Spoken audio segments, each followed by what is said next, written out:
स्वागत है मित्रों। कहानी को आगे बढ़ाते हुए आज कहानी में दिखाया जा रहा है जीहो रोते हुए टैन के ओर बढ़ने लगता है और जूनियर जीहो का हाथ पकड़ के उसे रोक लेता है। जीहो रोते हुए जूनियर से कहता है कि जूनियर तुम मुझे छोड़ दो। टैन और बाजिन दोनों दिन दहाड़े एक दूसरे को किस कर रहे हैं। उन दोनों को क्या लगता है कि क्या हम अंधे हैं?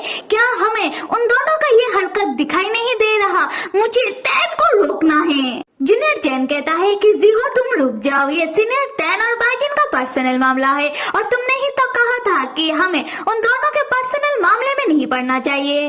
जीहो भड़क कर कहता है कि क्या ऐसा मैंने कहा था? कौन सा पर्सनल मामला? टैन मेरा दोस्त है और दोस्ती के नाते मैं टैन की हर एक पर्सनल मामले में पढ़ सकता हूँ। आते हैं टैन और बाजिन की ओर, जहाँ सोफे में टैन बाजिन के ऊपर चढ़ा हुआ है और बाजिन को किस करने के बाद ब्लश करते हुए सोच रहा था कि एक दिन दाओ दाओ ने टैन को एडवाइस देकर कहा था कि टैन वैसे तो जिन बहुत ही शर्मिला है, पर अगर किसी दिन जिन तुमसे गुस्सा हो जाए या फिर तुम्हारा कोई बात सुनना ना चाहे तब तुम जिन को बस एक किस कर देना। तुम्हारे एक किस से ही देखना तुम्हारा काम हो जाएगा। टैन दाओ दाओ का इस एडवाइस को याद करने के बाद बाजिन की ओर देखकर अपने मन में कहता है कि लग रहा है दाओ दाओ का ये एडवाइस काम कर रहा है। बाजिन ब्लश कर रहा है। उसी वक्त बाजिन टैन को पकड़ के कमरे के अंदर लेकर चला जाता है और प्यारा सा डोडो जो खाना खा रहा था वो अपने पापा और दादा को देखने के लिए सोफे के ओर देखकर चौंक कर सोचने लगता है कि अरे ये क्या हुआ? अभी अभी तो पापा और दादा सोफे में थे, इतनी जल्दी गायब कहाँ हो गए? दूसरी तरफ जीहो बाजिन टैन को कमरे के अंदर लेकर जाता हुआ देखकर और कमरे का दरवाजा बंद करता हुआ देखकर जीहो जोर जोर से रोते हुए टैन और बाजिन के कमरे के ओर जाने लगता है और जूनियर टैन दोबारा जीहो को पीछे से अभी टाइटली पकड़ के रोकते हुए कहता है कि जीहो तुम पहले शांत हो जाओ, कृपया करके तुम शांत हो जाओ। उसी वक्त जीहो का पति रूलेन टैन और बाजिन के घर जीहो को ढूंढते हुए आता है और हम रूलेन को देखते हैं जो बहुत गुस्से में है और गुस्से में जीहो से कहता है कि जीहो क्या मैं तुम्हें शांत होने में मदद कर दूं? जीहो तब रूलेन को देखकर चौंक जाता है और अपने मन में कहता है कि हे भगवान अब मैं क्या करूं? रूलेन को कैसे पता चला कि मैं अभी टैन के घर में हूँ? रूलेन तब बहुत डरावने तरीके से जीहो से कहता है कि जीहो अभी घर चलने का वक्त हो गया है तो चलो मेरे साथ घर। जीहो रूलेन का गुस्से वाला शक्ल देखकर वो डर जाता है और अपने मन में याद करने लगता है कि कैसे घर में रूलेन जीहो के साथ बिहेव करता है।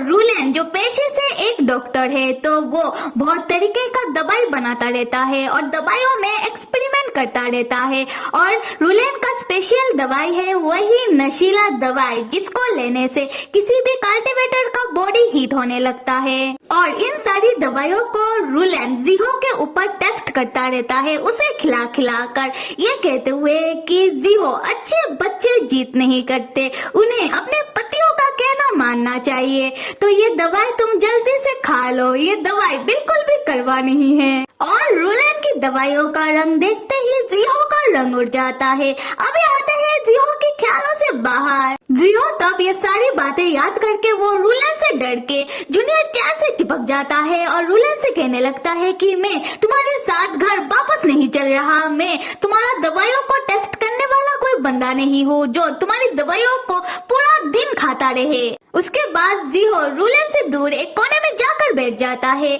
और जीहो की बातें सुनकर जूनियर टैन भी डर जाता है और वो भी रूलेन से दूर जीहो के पास आकर बैठकर पूछता है कि जीहो क्या वाकई में रूलेन तुम्हारे ऊपर उसका दवाइयों का टेस्ट करता है? और कौन सी दवाइयों का टेस्ट करता है? क्या ये वही तो नहीं जो रूलेन ने मेरे सीनियर टैन को दिया था? जीहो कहता है हाँ ये सारी उसी तरीके का दवाई है। जूनियर मुझे इस आदमी के साथ नहीं जाना। और दूसरी तरफ हम रूलेन को देखते हैं जो चौंक कर उन दोनों का हरकत देख रहा था।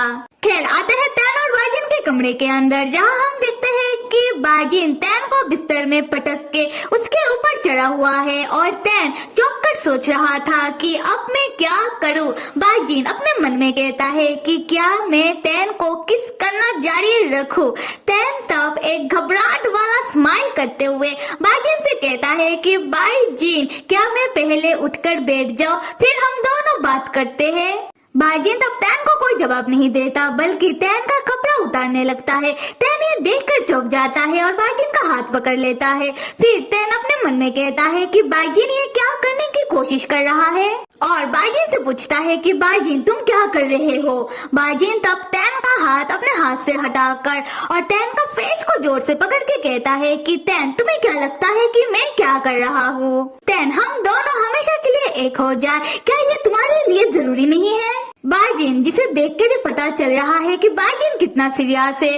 बाईजीन तब तैन के करीब आते हुए और तैन का कपड़े को एक एक करके उतारते हुए तैन से कहता है कि तैन तुम्हें क्या लगता है कि जब भी तुम्हारी मर्जी तुम मेरे करीब आओगे और जब भी तुम्हारी मर्जी तुम मुझे अपने करीब नहीं आने दोगे, तैन क्या मैं तुम्हें कोई वैसे टाइप का आदमी लगता हूँ जिससे तुम जब भी बोर हो जाओगे तब तुम मुझे छोड़कर चले जाओगे। तैन क्या मैं तुम्हारे लिए बिल्कुल भी जरूरी नहीं हूँ। तैन मुझे जानना है कि मैं तुम्हारे लिए कितना मायने रखता हूँ।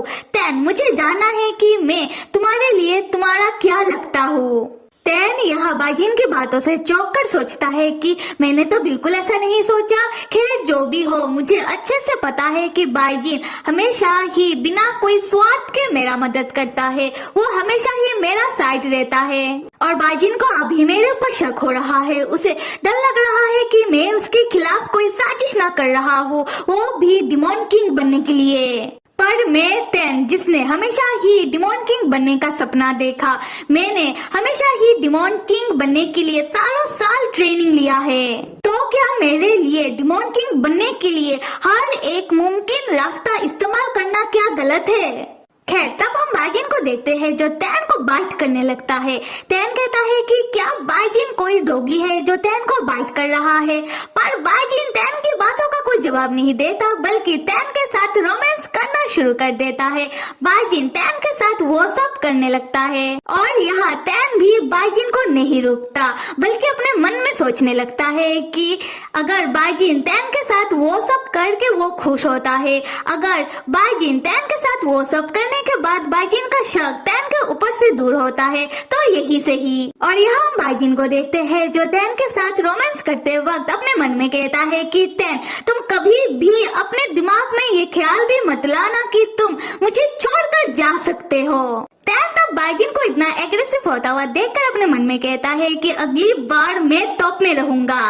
अभी हम उन लोगों के लिविंग रूम में आते हैं जहां हम जूनियर, चैन, रूलन और जीहो को बैठा हुआ देखते हैं और वो तीनों कमरे के अंदर से आती हुई आवाज को सुन रहे थे और उन तीनों को बहुत अच्छे से समझ आ रहा था कि कमरे के अंदर तैन और बाईजीन कर क्या रहे हैं। यहाँ जीहो रूलन से पूछता है कि रूलन क्या तुमने अपना वो ही नशीला दवाई फिर से तैन को दिया है।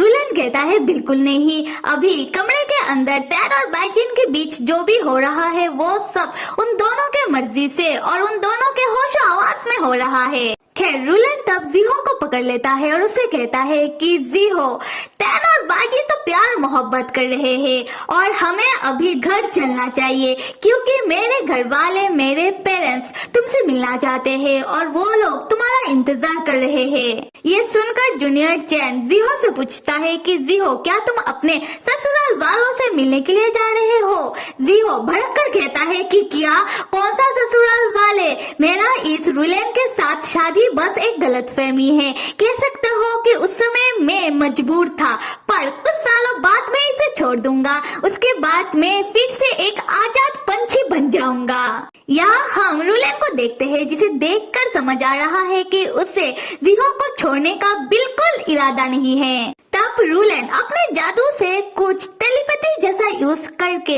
जीहो को लेकर तैन के घर से चला जाता है और जीहो बेचारा चिल्लाता रह जाता है कि रूलन रुको, मुझे तुम्हारे साथ नहीं जाना, मुझे तैन से पूछना है कि तैन बाईजीन के साथ ये सब क्यों कर रहा है। मुझे पक्का यकीन है कि बाईजीन ने तैन के ऊपर कोई जादू टोना कर दिया है।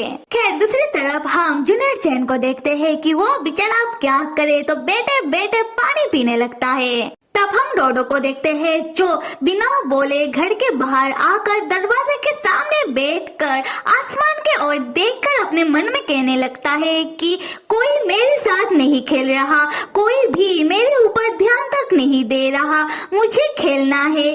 काश मेरे साथ अभी संग होता, तब हम दोनों मिलकर खेलते। मुझे संग का बहुत याद आ रहा है। उसी वक्त 4 पर्सन डोडो के सामने से तेजी से उड़ते हुए टेन के छत के ऊपर आकर खड़े होते हैं और डोडो उन चारों को अचानक देखकर देखता ही रह जाता है। तब हम भी उन चारों पर्सन से एक एक करके मिलते हैं। जहाँ प्रथम तो एक लड़की है और उसके हाथों में एक हंटर है और उसका नाम है यॉन, और दूसरा जिसने अपना फेस कवर किया हुआ है और उसके हाथों में तीर धनुष है, उसका नाम है विंग, और तीसरा एक खूबसूरत सा आदमी जिसके हाथों में एक पंखा है और उसका नाम है पू, और येलो बिंदी वाला आदमी जिसका नाम है ग्यू, जो डोडो को देखकर एक बड़ा सा स्माइल करते हुए कहता है कि बच्चे, तुमने हमें देख ही लिया है तो तुम ही हमारा स्वागत कर लो। सो मेरे प्यारे मित्रों, कहानी को आगे देखने के लिए आप सब लाइक, सब्सक्राइब और कमेंट करके जरूर बताना कि मेरा एक्सप्लेनेशन कैसा लग रहा है। Till then stay with me and see you.